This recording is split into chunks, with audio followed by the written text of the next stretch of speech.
प्रदोष सोमवार एक ही दिन पड़ रहा है। यहाँ के लोग त्रिवेणी का स्नान करने के लिए प्रयाग जाते हैं, पर मेरे भोलेनाथ ने पूरी त्रिवेणी यहीं बना दी है। सोमवार की प्रदोष पड़ती है तो शंकर भगवान कैलाश पर निवास करते हैं। हमारे यहाँ कहते हैं सोमवार की जो प्रदोष पड़ती है वो इच्छा पूर्ति करती है। मान लो आप प्रदोष का व्रत नहीं कर सकते,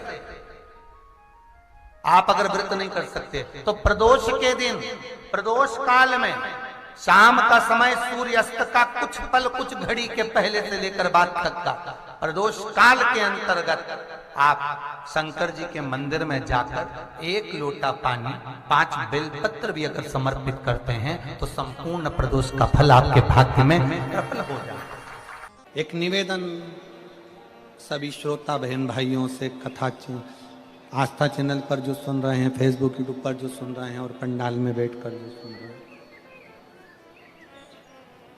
जिस दिन दिल से हारो ना, थोड़ी तकलीफों में अगर घिर जाओ, तकलीफें आ जाए, कष्ट आ जाए, तकलीफें जिस दिन तुम्हारे भीतर बहुत ज्यादा मात्रा में आ जाए, उस दिन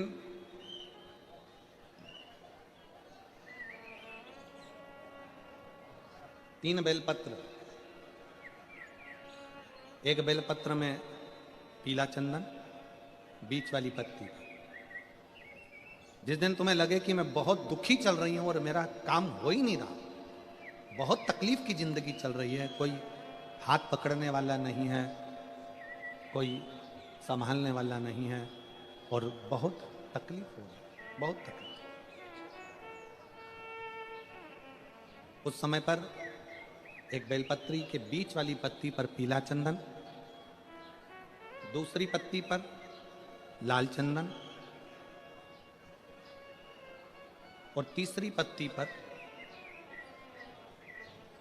11 चावल गीले, पानी में उसको थोड़ा सा भिगो लें या धो लें, 11 चावल गीले शिव जी की उस पत्ती पर रखिए। सबसे पहला पीला चंदन का बेलपत्र, दूसरे नंबर पर लाल चंदन का बेलपत्र, तीसरे नंबर पर जो 11 चावल आपने धोकर रखे हैं वो हाथ की हथेली में रखना है और हाथ की हथेली में रखकर अपनी कामना कर कर भगवान शंकर से विनय कर कर पंचाक्षर मंत्र नमः शिवाय या षडाक्षर मंत्र ओम नमः शिवाय या श्री शिवाय नमस्तुभ्यम बोलकर उस बेलपत्र पर सीधे हाथ में रखकर उल्टे हाथ का स्पर्श कर कर बाबा से अपने मन के भाव कहकर शंकर के शिवलिंग पर उसे समर्पित कर दीजिए। एक ही लोटा जल, जहां से जल बहता है अशोक सुंदरी वाली जगह, एक ही लोटा जल, जहां से जल बहता है उस जल बहने वाली जगह पर 3 बार उस जल को अपनी कामना कर कर श्री शिवाय नमस्तुभ्यम या पंचाक्षर मंत्र या षडाक्षर मंत्र बोलकर 3 बार उस स्थान पर गिरा दीजिए। गिराने के बाद में बाबा से विनय कर कर अक्षत वाली जो बेलपत्र है, एक बेलपत्र और एक अक्षत उसमें से अपने लिए लेकर आ जाओ। उसको 2 महीना 3 महीना अपने घर में रखिए। जितना भी दुख है धीरे धीरे बाबा समाप्त कर कर खुशियां घर में लेकर आता ही है। दुख समाप्त होगा, खुशियां घर में आएगी। जो बेटियां ससुराल में दुखी हैं, बहुत कष्ट में हैं या आपस में सामंजस्य पति पत्नी का नहीं बन रहा है या कोई विवादित वाली बात है, तो निवेदन है तलाक पर बात को लेकर मत जाना। एक बार बाबा देवाधिदेव महादेव का एक भाव जरूर प्रकट करना। महाराज श्री अवधूतेश्वर महादेव का नाम लेते। कौन से महादेव? अवधूतेश्वर महादेव का नाम लेकर थोड़ी सी मूंग, हरी जो मूंग होती है, उस मूंग को गला लीजिए पानी में। गलाने के बाद में उस मूंग को शिव मंदिर में ले जाकर भगवान जो नंदीश्वर विराजमान होते हैं वहां रखकर 7 बेलपत्र उस मूंग पर चढ़ा दीजिए। चढ़ाकर बेलपत्र मेरे देवाधिदेव महादेव को अवधूतेश्वर महादेव के नाम से समर्पित कर दीजिए। वो मूंग उठाकर गौशाला में या आपके रोड पर कोई नंदी दिख जाए या गौशाला में कोई नंदीश्वर हो तो उस नंदी को वो मूंग खिला दीजिए थोड़ी सी। 3 या 4 प्रदोष करोगे, तलाक तक बात नहीं पहुंचेगी, आपस में प्रेम बढ़ जाएगा, बेटी को सम्मान मिलना प्रारंभ हो जाएगा और टेंशन समाप्त हो, परिवार नहीं टूटेगा। जिस महीने में जो प्रदोष पढ़ा करे, जब प्रदोष पढ़े, बन सके 1 बेलपत्र, बन सके 5 बेलपत्र, शमी पत्र, हरे मूंग,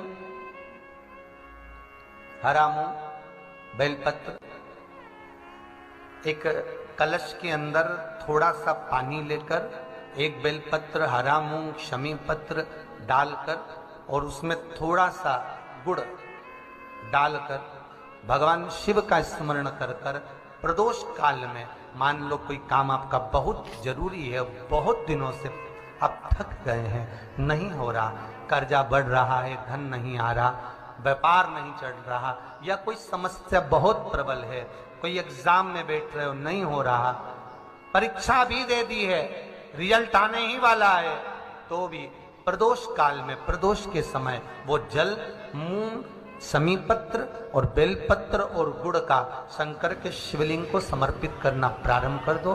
2 या 3 प्रदोष करोगे, बाबा आपकी मनोकामना शीघ्र पूर्ण कर देगा। 2 या 3 करो, बाबा करे। बहुत तकलीफ है, दुख की जिंदगी चल रही है, कोई परिवार में बेटे हैं, बहुएं हैं, बेटियां हैं, सब प्रयास कर रहे हैं, बेटे भी प्रयास कर रहे हैं, बहू भी प्रयास कर रही है, बेटी भी प्रयास कर रही है कि मुझे कोई अच्छा जॉब मिल जाए, मैं उन्नति की सीढ़ी पर चढ़ जाऊं, मैं बहुत आगे बढ़ जाऊं।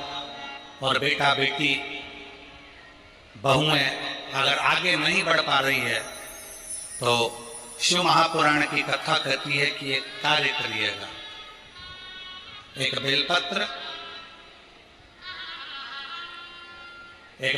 लीजिए और 7 चावल के दाने इस बेलपत्र के मध्य वाली पत्ती पर रख लीजिए।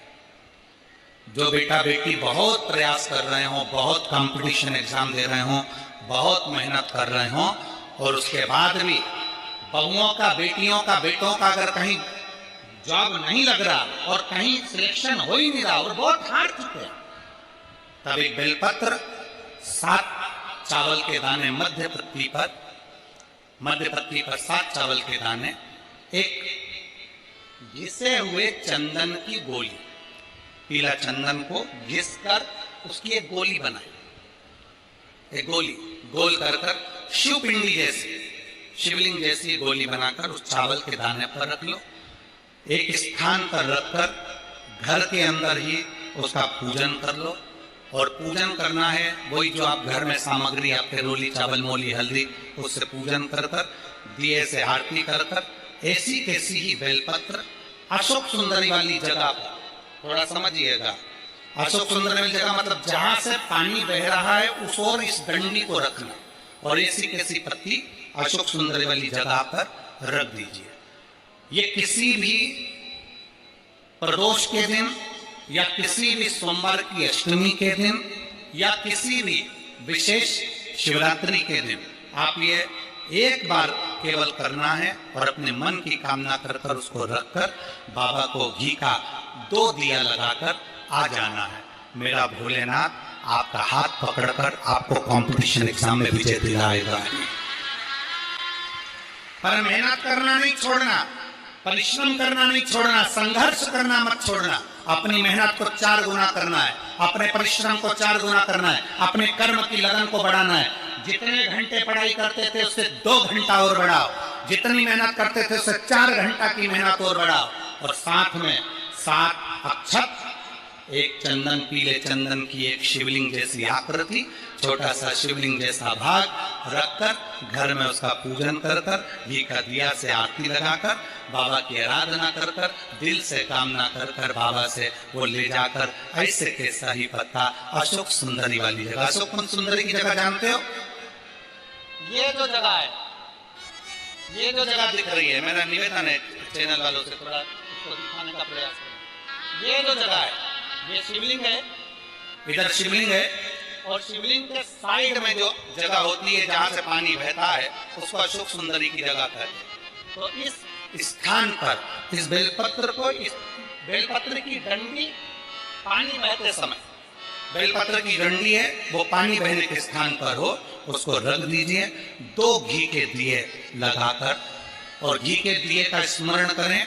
दोनों दिए गोल बत्ती के नहीं होंगे, दोनों दिए लंबी बत्ती के नहीं होंगे।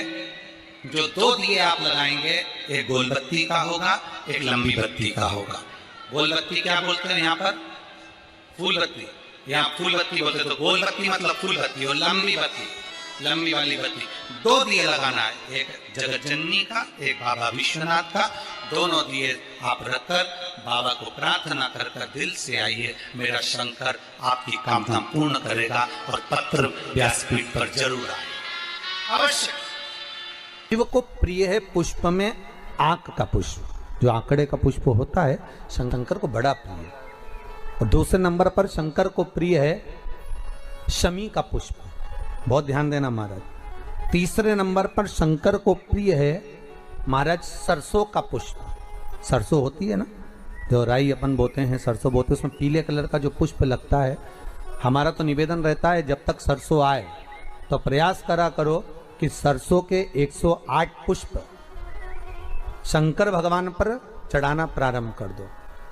महाराज ये पक्का है कि वर्ष भर कोई बड़ी बीमारी आपको घेर नहीं सकती अगर सरसों के फूल शिव को चढ़ रहे हैं तो।